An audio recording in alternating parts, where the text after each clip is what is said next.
Местењето предмети во кривичен, фаворизирањето на едни судии, а деградирањето на други. Денеска го одложи изборот на председател на апелацијскиот Скопски суд.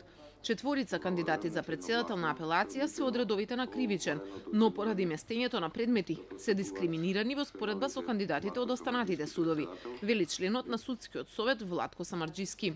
Тие 4 кандидати од основен еден се дискриминирани со таа оценка од 2016-15, бидејќи со АКМИСот извештајот се тврди дека не било во редо судот, се земале, се давале предмети, се приговарало годишни извештаи, па не се примале, па ова, па она, по 2 месеци не работеле луѓето, не можеле да остварат резултати. Оценувањето на судиите за периодот токму за кога беше изработен извештајот за функционирање на АКМИС системот во кривичен, но сепак за дел од членовите на судскиот совет ова не беше проблем. Дел пак се согласија дека Самарџиски е во право. Немале можност судиите на единица да испливаат со бодови.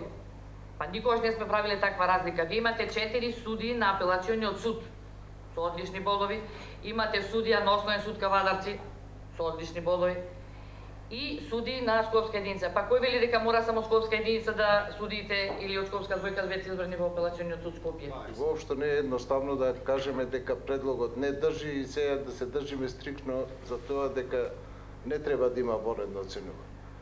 Вонедното оценување можда нема да измени она што е во сегашната ранг листа, кој знае како, меѓутоа ќе ни даде точен увид за да ние навистина бидеме решени за кандидат кој ќе го избереме за председател на апелационен суд. Мнозинството одлучи да има преоценување и тоа да биде за работата на судиите во 2017 година, бидејќи председателката на апелациониот суд заминува во пензија. Советот избра веде, па сега со овој суд ќе раководи судиката Лидија Димчевска. И покрај тоа што АКМИСот беше причина за одложувањето на изборот и извештајот повеќе не е таен, сепак судскиот совет, за да го заштити угледот на судиите, зад затворени врати го разгледуваше. И не штитиме ниту јас, ниту останатите членови, не штитиме никој. Тој што има аномалија во работењето, тоа ќе се произлезе на крајот. И ќе се именуваат лица, судии, председатели на судови, како што реков.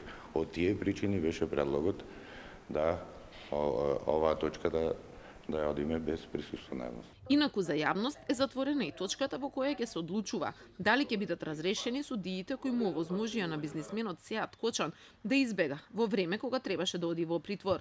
Според Караджовски, оваа процедура ќе потрае.